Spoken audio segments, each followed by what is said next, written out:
Board members, if we can get you to take your seat, we'll get started. We've got a few of them will be popping in here in a second. We want to welcome everyone to our USDB Utah Schools Deaf and Blind Board Meeting. Appreciate staff being here. On the safety side, emergency, you guys get tired of this, but it's important that we always do this. Safety is important. Emergencies, we go out these doors to my right. As soon as you go in the hallway, you can go right or left, and you're right outside. Restrooms are just right outside these doors to the right. So in case of emergency, either one of those kind. Okay, we're going to get right to our agenda. We do not have any public comment sign-ups, so we're going to move right into item number 3, and I'm seeking a motion to approve the minutes of the December 6, 2019 meeting.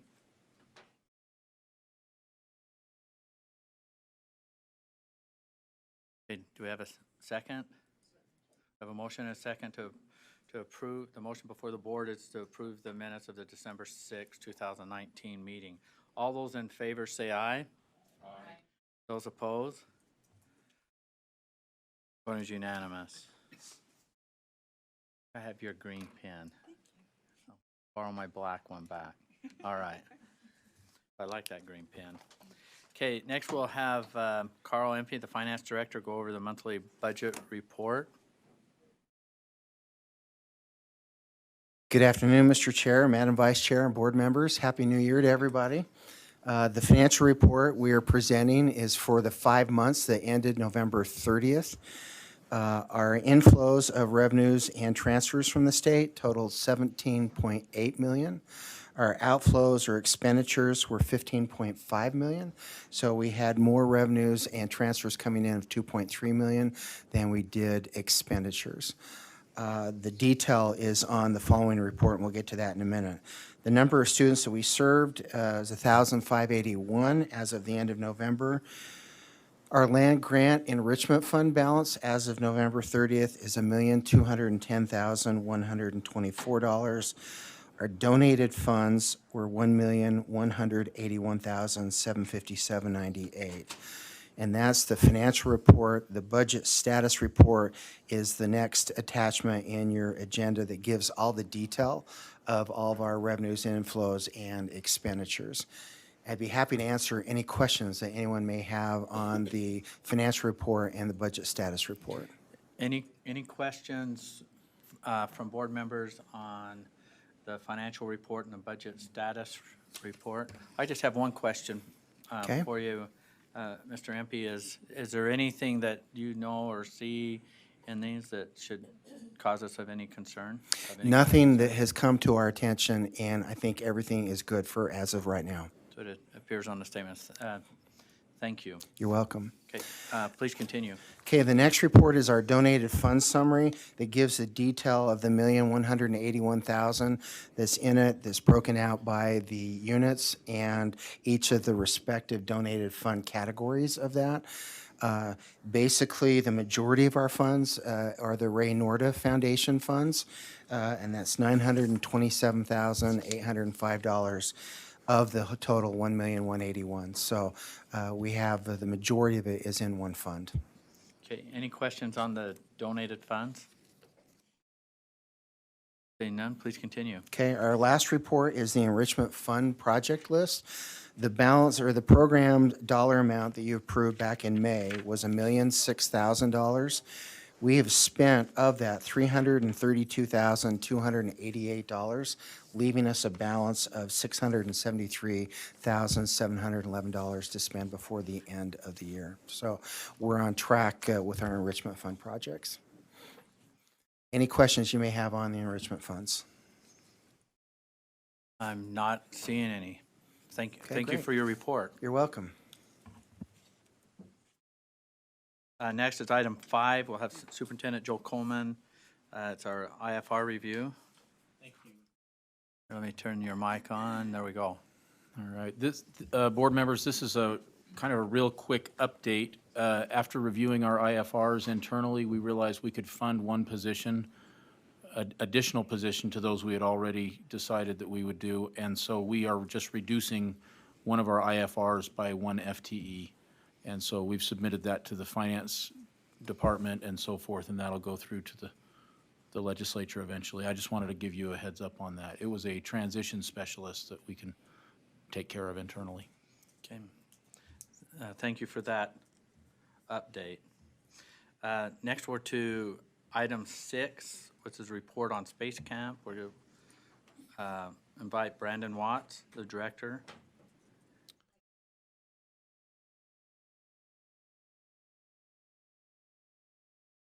Oh, sorry, I don't have your mic on. There we go. Sorry. Okay. Oh,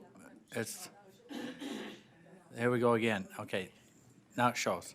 So we have a couple of kids en route. We have one student here, so is there a way, Joel, Yes, maybe we you can could do your change the- superintendent's appointment yeah. by a few more minutes? Let's hold off on that. Thank you. And let's go to the superintendent's report.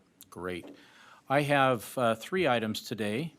The first item that I have, it's a report that we got from our social media, not social media, our media exposure this last year. We got the whole report from everything, and I thought I would give you those numbers. It's nice to have some data on that.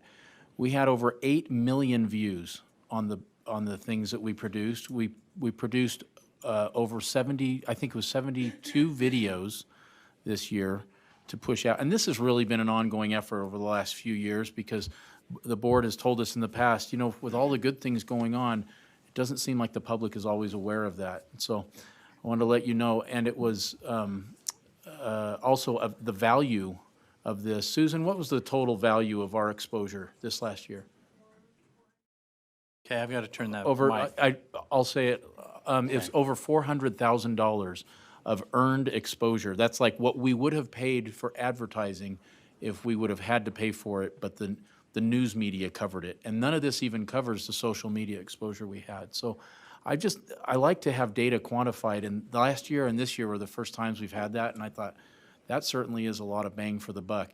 We also use the same company to assess this that all of the state agencies use when they do it. And so we're comparing apples to apples just to make sure.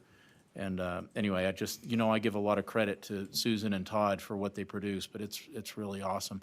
And more importantly, they've gotten more of the people at USDB to produce their own things and push them out and create videos. And we have teachers making videos to help the parents work with their kids now at home, just little YouTube videos and stuff. And so it's very exciting. And at the end of the year, we just got that, and I thought, oh, I want to tell the board. So that was the first thing.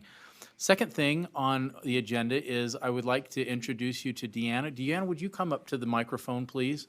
We have a new director with the opening of our Springville building, and she will be overseeing the deaf school operations here. And Deanna, if you could turn on that microphone and maybe just introduce yourself to the board. These are our friends who tell us what we have to do. And she has an amazing history. We were so grateful to get her to come and apply and work here. And so, Deanna, just go ahead and introduce yourself and let them know how it's been for your first few days. It's on now. Oh, can you hear me now? Yes. Hello, I'm saying you all instead of y'all because I'm kind of Midwestern, Southeast. But I am so honored first to be here today, but I'm overwhelmed and honored by this opportunity. I made a huge family sacrifice, and I thought this would be amazing, and it's beyond my expectations. So the building, when you see it in pictures, it can't show you what that space does for the senses that our deaf and blind children need. So it's been a very busy week with lots of people, and I've had tremendous support. USDB is a well-oiled machine. And everybody's there to help you and to support you, and there's so much to do and to get done, but there's so much already done. The children's eyes, when we did the tour and they were at the playground, I was just like, why didn't I have a video of it? And we're just letting parents come in informally. So I feel like when you look across the nation, Utah's schools for the deaf and the blind are state-of-the-art and world-class, and I feel like people don't know that. So it's thrilling, and even when you just send pictures to people, they can't believe it. And the deaf community is small, and across the nation, in the deaf community, like even International Deaf News has picked this up. What we're doing for children, because they feel like there's hope, because so many schools are closing, yet they're needed so much because of the specialization. So I couldn't be more honored, and it's surpassed what I dreamed that it could be. And I feel like Utah is making a huge statement about how important children are. So. Thank you. Would you mind sharing your background briefly with the board? Yeah, my brother is deaf, and I've been in the field for 30 years. So for a while, I had to kind of travel with my husband, but what that allowed me is I've worked at research hospitals, such as Boys Town National Research Hospital and Vanderbilt, as a communication specialist doing assessments. In addition, I worked for it got international at Boys Town for cochlear implant teams. So I have a really strong belief with a deaf brother and ASL, and I believe you need to drive the speech and auditory system, and that we have to give our children the best possible opportunity for their future. So in that, I've always done whatever I needed. I've taught preschool, I've taught elementary, I've been at residential schools and taught high school. I was in Nashville, greater area, Tennessee, and I led a lot of district programs, which meant I just did everything. I did auditory equipment, I did assessments, I qualified kids, I had graduate students, I guest lectured. I had a marvelous opportunity to participate in a federal research grant, which I hope to bring here. It's called Strategic Interactive Writing Intervention, and it's a bilingual approach to children who are deaf and hard of hearing, and hearing kids can do well with it too, to learn to improve their writing skills, and the results are compelling, which I'd be thrilled to talk to anybody about. I was the first pilot teacher, and I've become a data collector and an advocate for that. So in the course of my family, it became my turn to choose a career, and wow, I'm just overwhelmed that I had this opportunity at this time in my life. And I thank you all, especially Joel and Michelle. Thank you. So you can see why we're excited. We have an LSL expert and ASL expert in one person, and that's perfect. So Deanna is also getting a culture shock because she moved right into downtown Provo. So, but she loves it, and that's great. I love it. Anyway, we have a 1 minute, 57-second video to show you that our folks made. This is the new school so far. You'll notice there's still some finishes left, and it'll be about 3 or 4 weeks until all of the panels and things come in, but the kids are there. You'll notice we also have our blind program there. Deanna just happens to be our deaf director, so we thought we'd introduce you to her because she came to town within the last couple of weeks. But it's really fun. So let's roll that, Jared, and then we'll move on afterwards.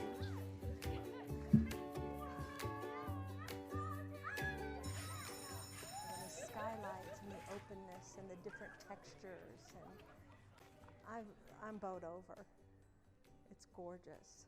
My feeling from the beginning when I just saw the design was how important children are, how symbolic this is of the importance of them, because some of the facilities for our children who have special needs do not indicate how important they are. This, to me, the thought, I don't know of any school like this, where they've thought about the sensory needs of both the deaf and the blind all in one school, but yet how that helps each other. And then the kids today, when they went on the playground, that, you see this 3-tower playground piece of equipment, but to see the kids up in it, and you think, wow, what an opportunity to interact and for imaginative play, and it just seems endless. But they were so excited just to see that first time that they played on the equipment. So the playgrounds, the sensory playgrounds, they have these musical instruments,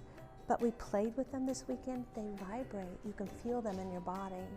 When the parents came in, they really loved, when we went to Sensory Gardens, the glass, the size of the building. There's a few groups of parents they were like, whoa, this is a lot of space to play.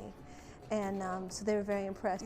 Their eyes, their expressions, what it solicits in communication, just the building itself.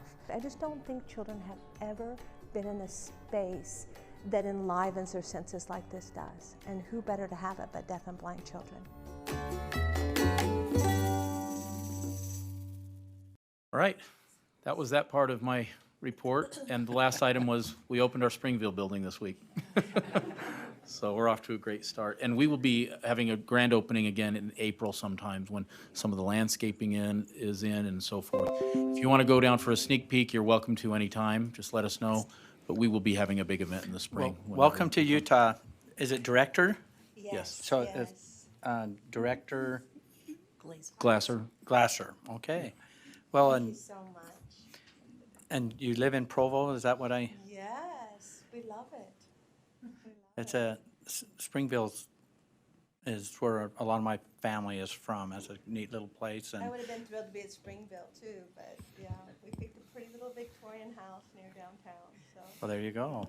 Well, welcome to USDB and the great state of Utah. Thank you. So that concludes your oh, yes. Sorry, I didn't see that earlier. Board Member Cannon. Will you give us the exact address in Springville, so if we have a chance to pop in, we can do it? Yes, I will email that to you. Okay. To all of you. It's a great Because I suggestion. think some of the board members are going down to the Springville Art Museum. Oh, yeah. On the 28th, and it might be an opportunity to just take a quick run through the new building. That would be great, yeah. We'll do that today. Thank you.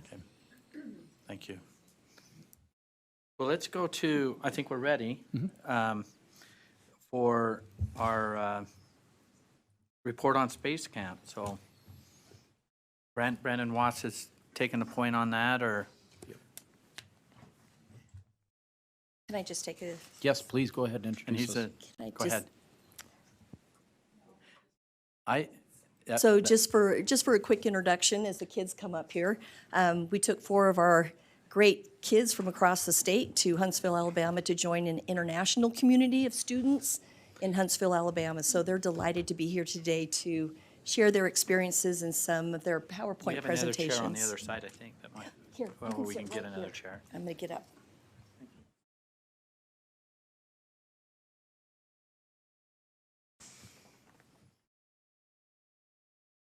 Take it away, Brandon.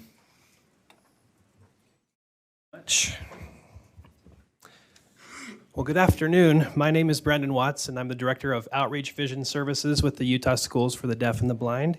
I supervise the teachers of the visually impaired that work in the different areas of Utah. We serve 30 school districts and 28 charter schools, and we provide instruction to students with vision impairments based on their individual needs, whether it's Braille, technology for the blind, training on the use of their sight canes, and ensure that they do have equal access to their academics and curriculum. We always encourage our students to participate in extracurricular activities so that they can develop their interests and have meaningful life experiences. One of those activities that students were able to participate in was Space Camp, held in Huntsville, Alabama. USDB's Space Camp applications were sent to all students' areas being served by USDB, but also to larger school districts who supply their own teachers of the visually impaired. The students I have with me today were in attendance to Space Camp, which took place September 28th to October 4th.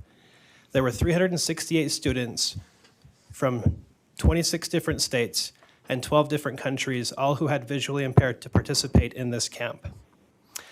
There were different levels of space programs during that week, but our students participated in Advanced Space Academy. It's 1 week of intense programs and training for space shuttle missions, requiring students to take on roles and work as a team. All the control panels, all the scripts, the computers were adapted for the blind and visually impaired. Some of them were even just ripped off and replaced with Braille and large print and tactile graphics. The activities included, let me introduce the students real quickly. Gabe, who couldn't be with us today, is from Wasatch School District. We do have Julian, Hannah, Kevin, and Landon. I'll let them introduce themselves and tell you all where they're from in just a little bit.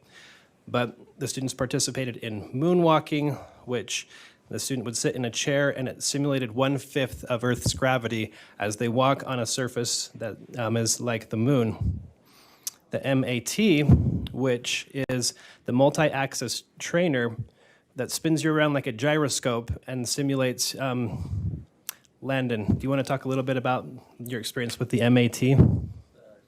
Multi-axis trainer? Yeah, let's turn this on. Okay, we're good.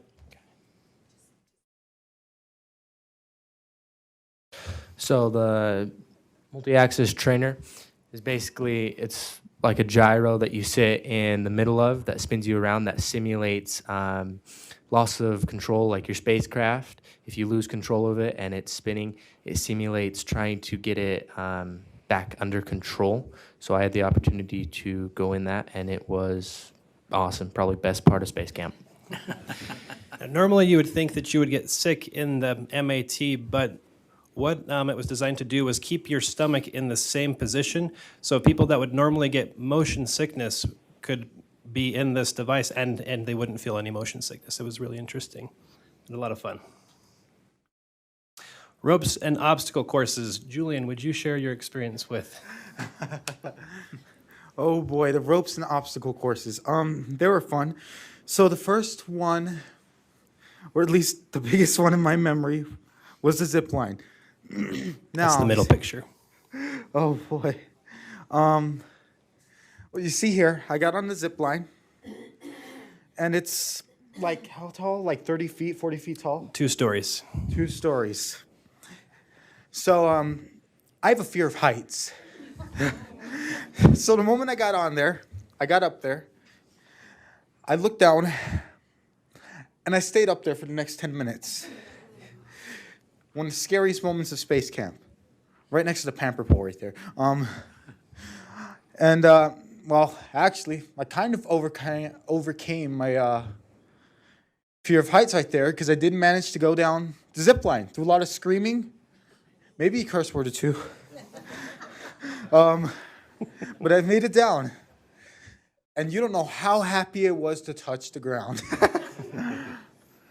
Absolutely. It was fun. And then the pamper pole, I fell off of it, and the screaming was amazing. So the pamper pole is a 35-foot pole that students climb up and then they stand on top of and then jump off of. And so I'm really proud of you for doing that, by the way. And other obstacles where they had to work together as a team, you can see them here putting together wooden planks on cinder blocks to get from one end of the room to the other. We also participated in rocket building and launching, space history and debate. Do you guys remember what the topic was for the debate? I think. Boundary. Yeah, Kevin, you want to talk a little bit about that? Yeah, go for it. So we had a debate, and we were split up into 2 groups, and one group we had to decide whether putting boundaries in space was a good thing or a bad thing. So one side had to list the pros of boundaries in space, and the other team had to list the cons. And I was pretty surprised because in my mind, I was thinking, okay, there's no way we can sell the planets. You just don't sell the planets to the highest bidder. But it was debated and won that we should sell the planets at Space Camp. And these kids, they had that discussion and debate. It was a lot of fun. Thank you, Kevin. Students also participated in scuba diving to simulate zero gravity in space. You want to talk a little bit about that? You did that, Landon? Yeah, I did that. Go ahead. You want to talk a little bit to it? So it's this big tank that you go down into, and you have to go, they have like ladders on the side that are measured. So you go down a certain amount of feet, and then you stop and you equalize so that you don't have ruptured eardrums or anything like that at the bottom. So you got to the bottom, as you can see in the pictures. There's stuff down there. They had some PVC pipe that you made into a square, and you played around with like it's like a little like space station thing right there that you could jump around, and it simulates 0 G, as you said. It was very fun.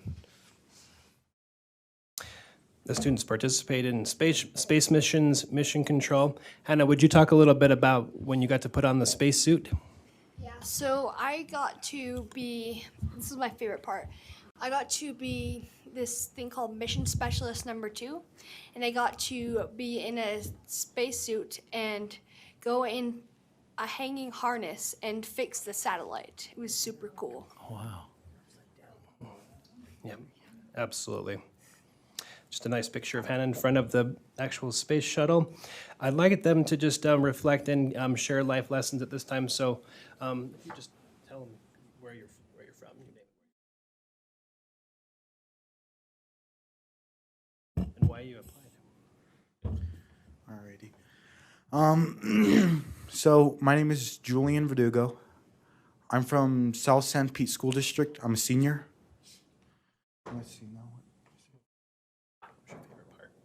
Alrighty. My favorite part of space camp has to be, it's hard to think about because there's a lot of good parts. Moonwalking was fun, along with the missions. The missions were great, especially the last one. The last one was an experience. It's hard to pick.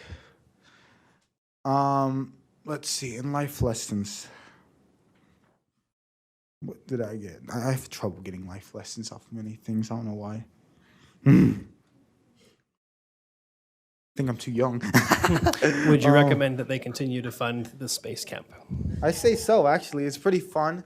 I did learn a lot of new things, actually. Plus, I am interested in astronomy and stuff, researching about space, and the fact that I did learn some things and I do research, it's pretty cool. So it still teaches me some stuff. It was very interesting. It's fun. Thanks, Julian. Hi, so I'm Kevin Valencia. I'm a senior in North St. Pete High School. I wanted to go to space camp because I've just always, I don't know, I like space. It's the final frontier, right? So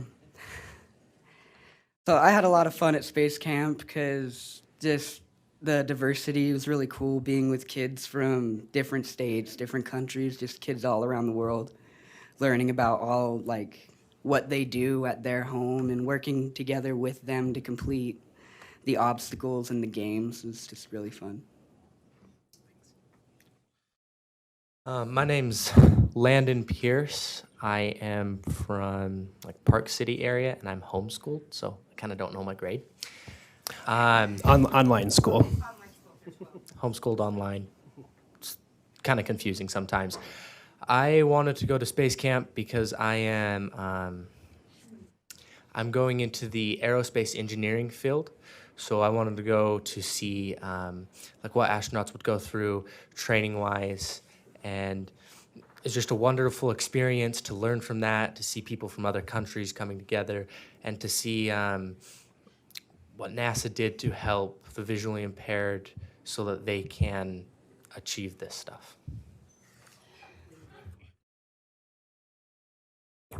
So my name is Hannah. I'm from Gunnison, Utah, Gunnison Valley High School. I'm a junior. I had so much fun at space camp, and I did learn a few life lessons. One of them was that to conquer my fears more, because before I went to space camp, I was afraid to do pamper pull, and I was like regretting it and to do it and stuff. And then when I got put as mission specialist number 2, I got over that fear because I was in a hanging harness and I could lean over. And so when I did the pamper pull, when I got to the very top, they were like, "You're not gonna fall." I'm like, "I know." And yeah, and then another life lesson I learned was actually through a friend I met at space camp, and I learned that we can't take life too seriously because anything can happen. Like, I have this friend, her name is Jordan, and she has this like disability disease that just makes her puff up and swell really bad. And a few years ago, she had her driver's permit. She was an archer. She's a photographer. And one day, the disease came back to her, and one minute she could see and the next minute she couldn't. So anything could happen in less than a second. She was actually, this young lady that Hannah's talking about was actually on Dr. Oz in the last couple of weeks. She was actually featured on Dr. Oz because of the rarity of her disease and the fact that it caused not only her facial features to swell up, but her optic nerve, causing her to become totally blind, and she had an amazing experience. So thanks for sharing that, Hannah. Thank you. This was the 30th anniversary of SIVAS, the Space Camp for Interested Visually Impaired Students, and it was pretty tough to get into. We were very fortunate to have been able to participate this year, as it was the 30th anniversary and so many people had applied. Thank you very much, and we open it up to any questions you may have. Questions from board members or comments? I've got a couple. How many went total? Was it 368 students. And from Utah, there were 5, and 1 was unable to be here today. okay? Board member Davis. I just want to commend you all for going and working so hard. And I am afraid of heights also. And when I looked at that picture, it made my stomach turn a somersault. So good for you to conquer that fear, to go and do that. And also maybe a little bit of conquering to come and speak to all of us. Thanks for coming. Thank you. Any other questions or comments? And on the fear of heights, my wife is really, she has the same problem of fear of heights, and at times she'll get on the floor of the truck when we're up in the mountains because of some of the ledges. But I went on a trip to Europe, and the next thing, I didn't know this was going to really happen, and she mentioned it, and then all of a sudden I'm booked, but we paraglided off of the Matterhorn, and she signed both of us up, and now she's still afraid of heights a little bit, but she knows that she can overcome them, just like you did on the zip line. So the question might be, when are you going to go on your next zip line? I don't know. I guess time will tell. Maybe when we visit Las Vegas, I'll get on Slotzilla, that 100-foot zip Yeah, line. there you go. I've been on it once when I was younger, and well, that was an And that's why you're afraid of interesting heights now. I'm not seeing any other questions or comments. Thank you so much for being here today. Thank you for the And opportunity. Director for participating in this. That brings a lot of joy to our meeting schedule to have these type of presentations. So thank you for being here. I know it was a little bit of a sacrifice, and safe journeys, and thanks again. Our privilege. Thank you all so much. Take care. Thank you. Thank Brandon. you. Thanks, everyone.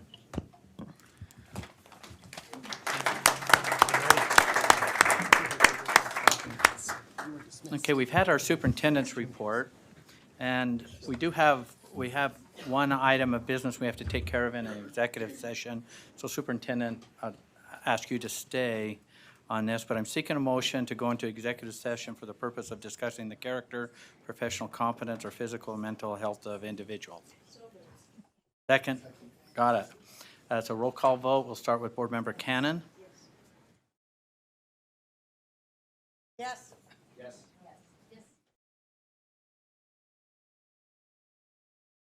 Yes. Okay, we'll get ready for that.